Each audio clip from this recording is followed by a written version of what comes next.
Okay, greetings. Welcome everyone to this week's weekly briefing. Tim and I are lo-fi. He's messing with our camera here. Can we do that? Yeah. Okay, so bear with us.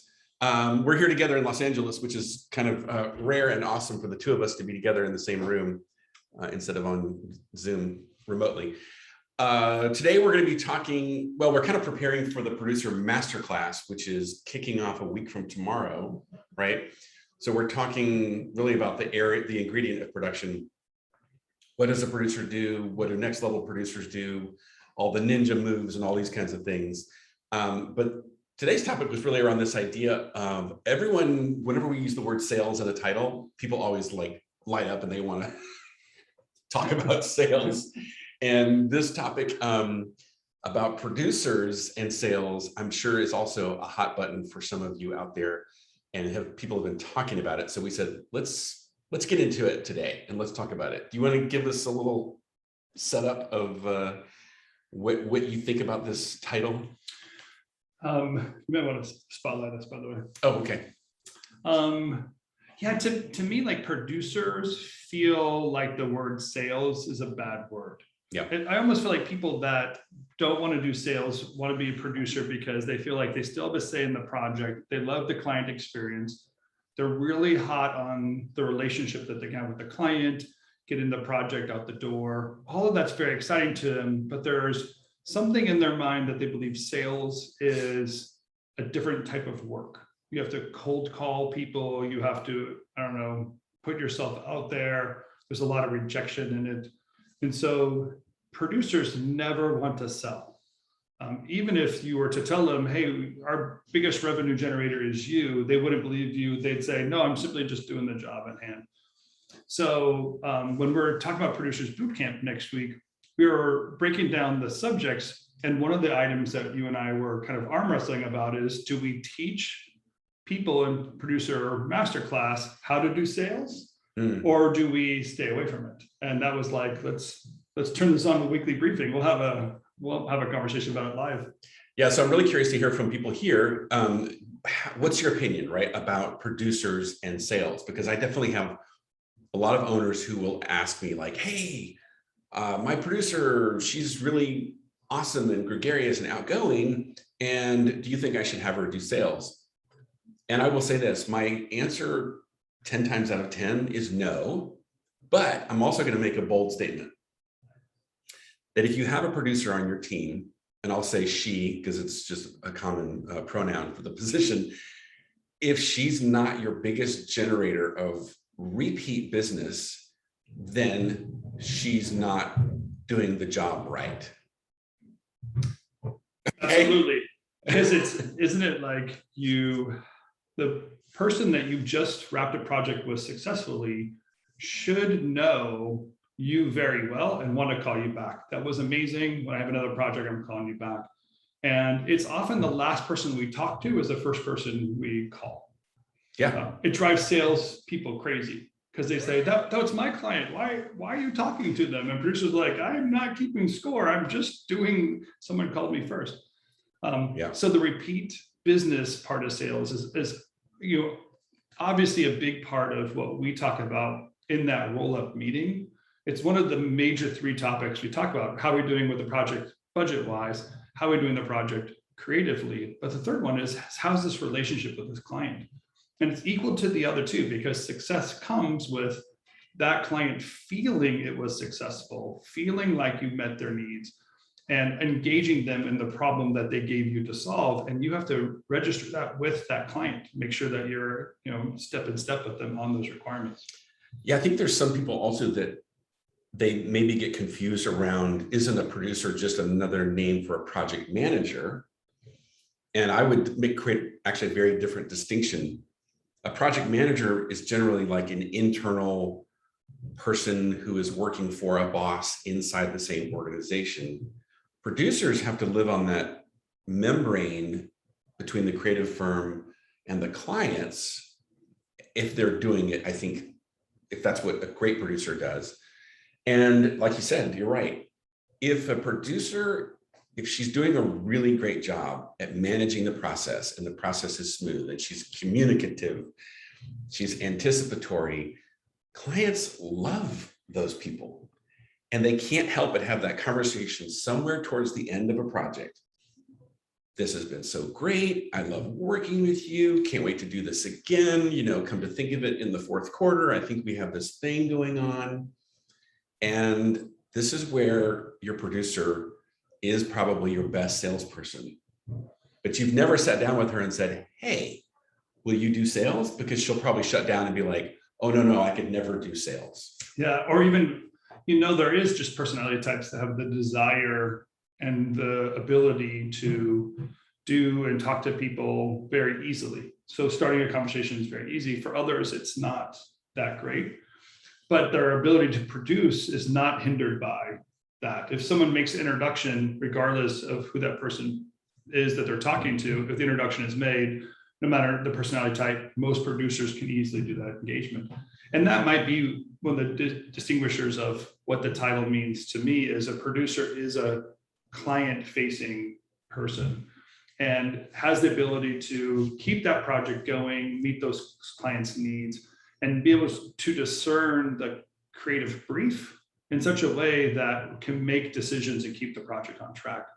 A project manager or coordinator often, again, for most of our clients, that definition means not client-facing, mostly internal-facing. So asset resource management, maybe budget and tracking, even keeping the project on track has a lot to do with project management to me, because it's focusing on the project. But a producer to me is producing a product.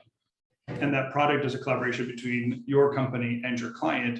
And that producer is a bridge between the two. So here's a question I'm going to put maybe to people here that are listening in today, because a lot of owners go through this moment when they've hired perhaps their first project manager / producer, but they hold on to that client relationship.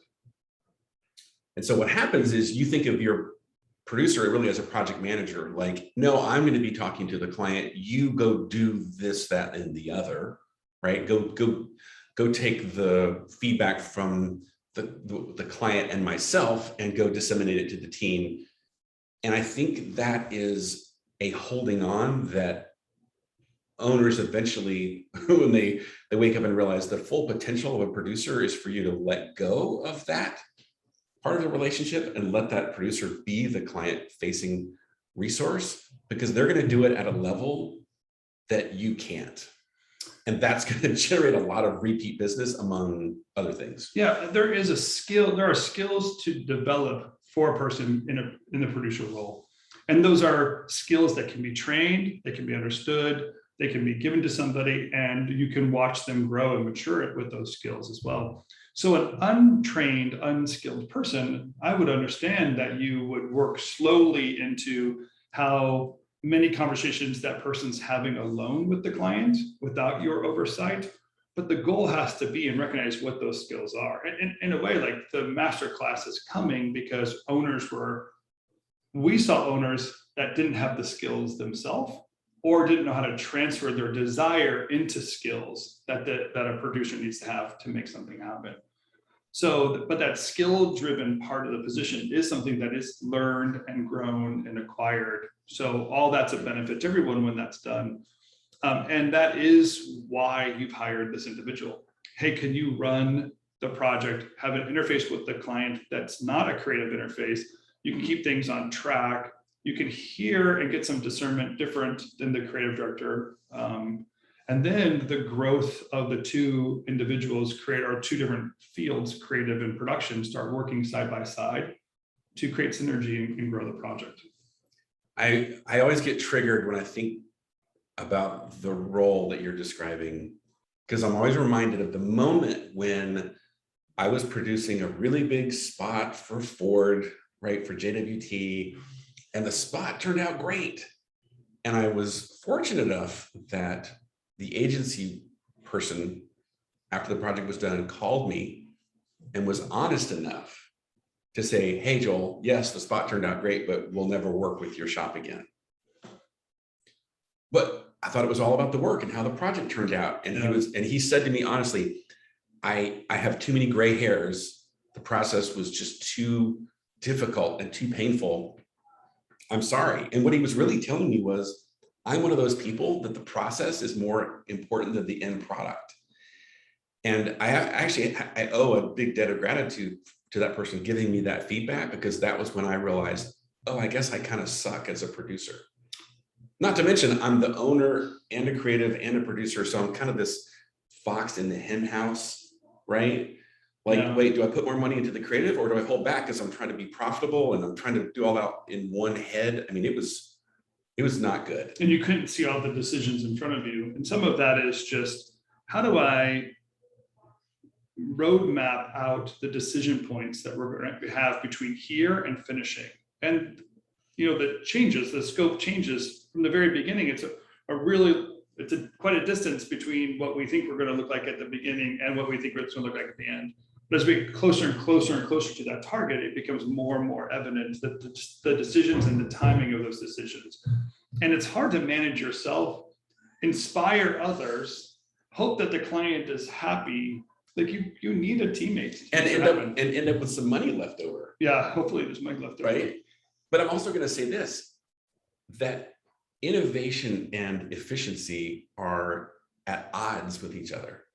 Like, you kind of want your creatives pushing boundaries, trying things. Like they don't know where they're going to go. They're figuring it out, and it's going to be amazing. I mean, like the spot that I was doing had all this CG that we'd never done before. And then you have your producers that are saying, no, I have to stay on budget. I have to deliver on a schedule. And I think that tension is healthy. And so if you don't have a producer performing that role, you're missing out on that constant negotiation that produces the best possible work, but also like on time, on budget, smooth process. So that's what's possible. The other misperception about a producer and sales is that we believe that a producer makes a great executive producer, and an executive producer should be doing sales. Therefore, every producer should want and have the skill to eventually get into a sales role, because you would graduate from junior producer, executive producer, and then sales person. And an interesting, one, it makes sense, right? Because the best sales people are the one that understands your process and your method. And someone that's produced projects for you could easily explain to the client, here's how we're going to do it. This is why we're going to be successful. Here's what the budget's going to be. And that easy conversion, because you've been hands-on with projects in-house, to explain that to a client or a future client to win a project, that makes a lot of sense. But we all know people that are only executive producers and don't have any production experience at all. By the way, and that's a gap, that's an issue for companies. Or people that are producers, they might be ahead of production, where they can do the bidding, but they actually, when it came to closing a project, which is what the sales job is, they don't know how to close. They don't know how to have that last conversation of engagement to help the client understand what it is that they're buying and why you're the right choice for it. So there's this funny gap that's right there between production and sales. And this is when we're talking about the masterclass of how much do we talk in this masterclass right now about that moment of graduating into being an executive producer. And I think it was something you said, that we had the aha moment of like, well, wait a second, producers already are salespeople. We don't have to make up a totally new job for them to go out and find cold leads if that's what we want to do in our sales strategy. The reality is that producers already have that conversation. They understand the budget, they understand the process, they understand why we're successful. They would even over time understand the creative process. Why aren't we bringing them into the sales conversation sooner than later? Why do we have it be a sales EP and a creative director up into a point, and then there's a handoff and the two separate, instead of recognizing, no, your producer is a voice, again, maybe with some training, but in a voice in the sales conversation that gives more confidence and can more easily explain the process the clients already go through and why you're the right company to work with. I'll add this thought too to what you're saying, and that is often the sales process is really a preview of what is it going to be like to work with these people. And so there is that moment where the producer comes into that conversation, and I think it's an opportunity for the client to say, oh my gosh, now that I see, you know, in my case, it was now that I've met Julie, oh my gosh, I can't wait to get started, because they're getting a sense of that future pacing of how the project is going to go once we publish the schedule and once we figure out all the resources and the milestones. And it's like the client is gaining confidence of how the process is going to go. And again, that person is not a salesperson, but they are in an indirect way a salesperson involved in the sale. Yeah, and we actually prohibit clients for in understanding what it's going to be like to work with you. And in a really interesting way, we internally make the hurdle that says, hey, there's this phase one where we talk to you about what we're going to do. And then when client you decide, then we'll start doing it. But what we've learned in the power of sales is the sooner you can start doing it, even if you're not yet engaged by the client, the faster and easier it is to close that sales, because the client starts to realize, well, I had 3 choices, but I'm actually already 10% done. I'm already engaged and invested in this one process because their production team has started that process for us. And I don't mean like making elements or starting on a project you get paid for, but giving a clear path of why, where, how, and when the project would be done. So it's so much easier for that client to go, this one's going to be easy. I can see it already. Instead of these other 2 choices that I have that are created roadblocks that I don't quite know who I'm going to be working with and what that's going to be like. Right. So we create that internally. In other words, don't do anything until the client awards, and then we'll flip a switch called introduce them to the producer and start working. And I think the phrase that you and I often reference is that idea of stop selling, start helping. Like that's a really brilliant closing strategy. And I would say naturally your producer is part of that. She may not be the salesperson, but she's involved, and it's part of the reason that close happens is the client is just seeing it start. It's starting, it's happening. Yay, finally, we're going to make this thing. It's going to be awesome. And I get to work with her. She's fantastic. Yeah, and then lastly, I would say one of the items that companies struggle with is making promises that you don't understand how to keep. So you've set up your client to such a way with the wrong conversation or the wrong priorities up front, and not understanding the production process, so that there's somebody basically saying, whatever you want, we'll give it to you. I'll say yes to everything. Oh, you want a trapeze artist?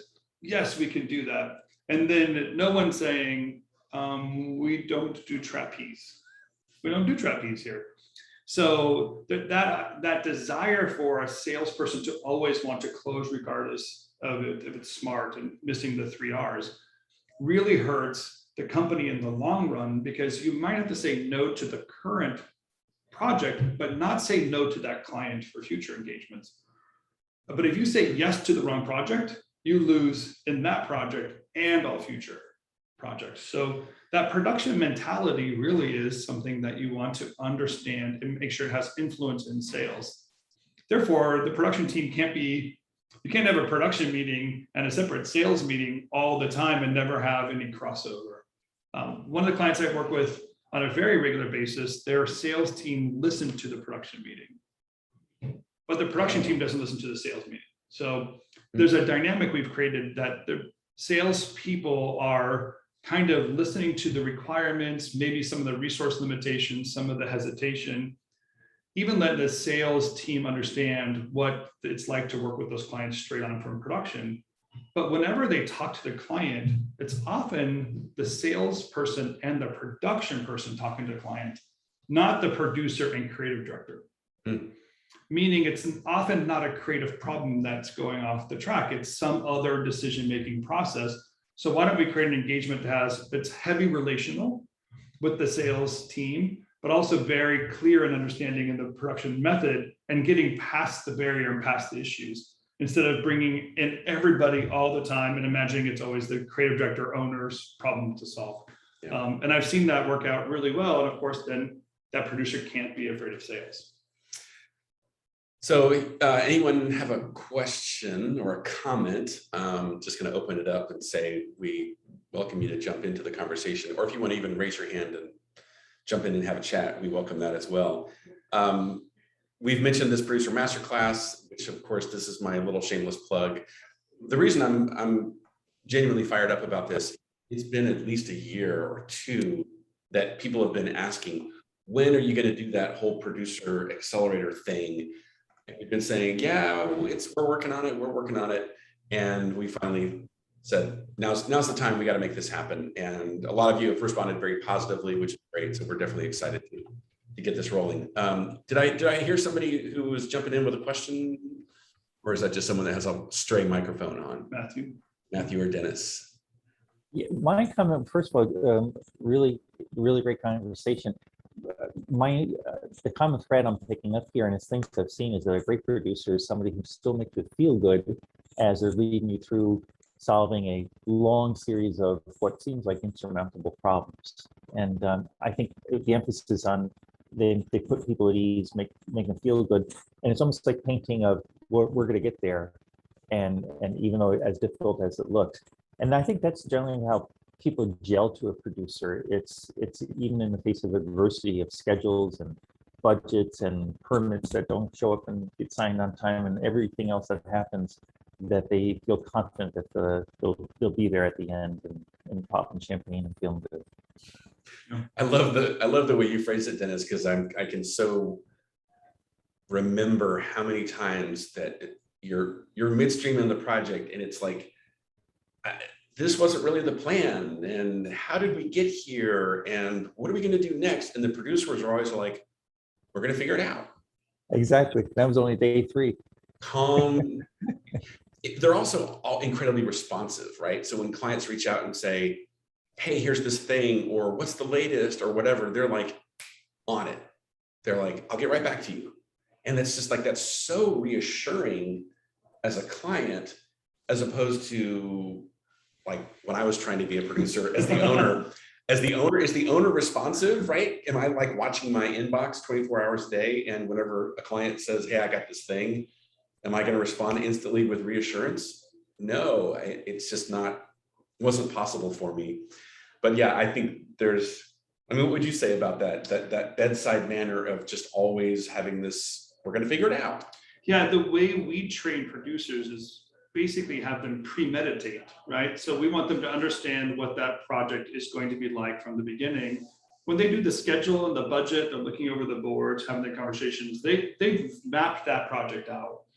But the way we train them is once as you're spending time with the project, it's your requirement to think about it again. So you don't have to think about it as deep because you've gone through a couple of phases or a couple of weeks with a project, but that idea of always premeditating what might happen, what needs to be done. I feel like you become like the Maytag repairman. Like there aren't any problems. You're there to solve problems, but there aren't any because you keep on solving them proactively. That's the desire, right? So I believe that creates the confidence you're talking about, Dennis. It's like so great to have someone that has really thought through some of the needs, opportunities, and resources that we have. So when the stress is there and something needs to be solved, it feels instantaneous to them. But what you don't know is they've actually been, dreaming about that for 3 days, waiting for this moment to come. Dennis, do you have producers on your team? No, I sell to producers myself, and so I almost always work with line producers, and I always marvel at how they get out of bed and feet hit the marble, and he or she has to worry about 2 things: schedules and budgets, right? And keep a smile on their face. It's a lot of pressure. There you go, right? So true. So you've interfaced with a lot of producers, and you've felt that reassuring, we're going to figure this out and it's going to be great. Is that your experience? Yeah, and sometimes when you see posses or teams follow producers, from one project to another, it's the ones with the bedside manner. I think that tend to have that magnetic effect. What's interesting? Over now almost 20 years as trends, it felt like for a while the stronger producers were on the agency side, the client side, and they were constantly always building up the production company to get on the same page as them, like trying to understand what we're trying to do for our clients and keep things going. And then there seemed to be a shift where most of my clients are telling me that the agency producers just feel very junior. Like they're simply just pressing buttons, very corporate, don't really make decisions. They're basically just moving paperwork around. And it became very frustrating that the production companies were taking on more burden than not. Recently, what we've seen is the clients, the agencies, the bigger brands are scooping up the production company producers and turning them into agency producers. So that shift might not have been so internal, but they're definitely absorbing them into it, which means the production companies, we might end up with a trend again where the agencies are stronger than the production companies in making those decisions. And we're trying to avoid that. We use the term, you have to make your producer, which really is understand those skills and the road work that needs to be done and the opportunities that a producer gets to have to fix that problem. And the more you're on brand for your company to have that producer do that work, the further ahead you'll be than your competitors who haven't taken that time, developed that production team, or lost their producers to a different company and never refreshed it. So I have a feeling we're developing a competitive advantage for a lot of companies by giving them these skills. I think Matthew was going to try and jump in as well and ask a question. Thanks for jumping in, Dennis. Thanks, Dennis. Matthew. Yep, I'm here. Can you hear me? Yep, we can hear you. Fire away. I'm going to try and spotlight you here as if you're on camera. There you are. So basically, I had a new business sales and marketing person, and she turned out to rotate in to be a great producer for 2 years. She was very detached from the work, as in building the creative work. Like she wasn't passionate about building it, but she was very passionate about managing and selling it. The question would be is, do you think that getting someone from outside the industry to come in and do sales, have you seen much of that?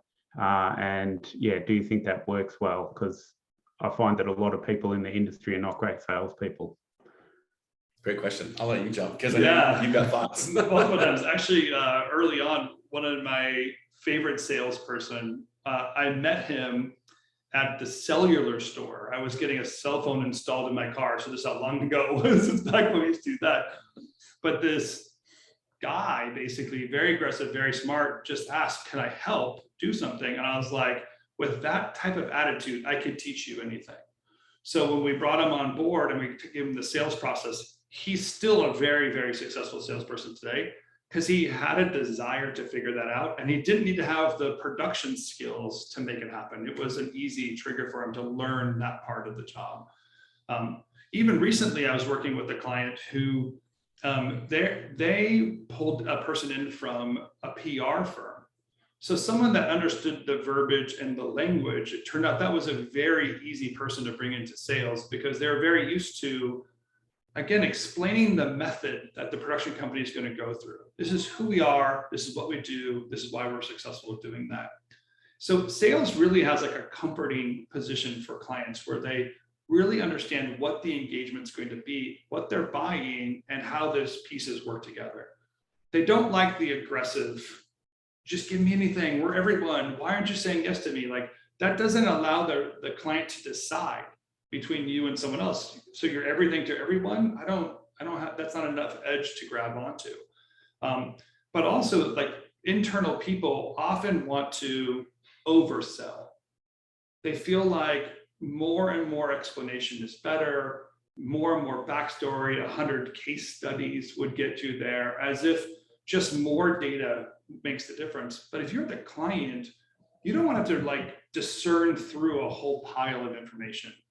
What you want is a very clear understanding. Will you get the work done? Will it be successful? Will I enjoy working with you? That's so much easier for the client to understand. And then we've talked about the pitch process of what it means to give your knowledge and creative vision over to the client so they can advocate for you moving forward and making that easier as well. So there's a lot of easy communication that doesn't need to come from our industry that people can pick up on if they already have that skill and understanding. I heard at one company that their best salesperson came from Trader Joe's. He was the bag person at Trader Joe's. And they just really loved him. And they've talked to him like 15 times. And the person always asks what they did for a living. So finally, this company said, do you want to just come work for me? You are obviously a hard worker, you're encouraged. And not knowing what else to do, they said, well, could you just start calling clients? And the person's like, yeah, I would love to. So they just started hammering away and calling clients. And there was a couple odd clients that the guy brought in. But besides that, like just the desire and wanting to know it all, like there's a, that chemical attraction to it. It's pretty amazing. So I would encourage you, think about the skill of sales more than the knowledge of sales, or would be part of it. Well, thanks for the Thanks, question, guys. Matthew. We're going to try and wrap it up here because we are at our 30-minute mark. David, I did see your question about should the producer be the one doing quotes, or should that be done by the owner? And I'm going to do this. I'm going to say, like, yes, of course it's the owner, but gradually it's really more the producer that's driving that. And then the owner is approving, weighing in, giving that expertise that perhaps only he can bring. Yeah, I have a saying, there's nothing you can break that I can't fix. So I'd rather have the producer try to do the quote, knowing that it won't be perfect, and then teaching them where they have it wrong, than trying to make it perfect from the very beginning and not give someone the skill. So there is that like handoff that's necessary, and doing quotes, it's really something you have to do frequently to get an understanding of it. So the sooner the better. Cool. Well, thanks everyone for jumping in. This was a good conversation today. Hats off to Dennis and Matthew for jumping in to the conversation. We'll be back again next week. We'll be talking about more producer questions. This is next Thursday is when we start the masterclass. Well, I think it's Friday after. Okay, cool. So we'll have one more briefing. Maybe we'll talk about how to make a producer to get everyone excited in case someone wants to jump in last minute. But we do have a great group that's forming for the masterclass. So I'm excited and hope everyone had a great week. We will see you next week. Until then, we'll see you also in the community. So thanks. Good to see you. Bye, everyone. You guys.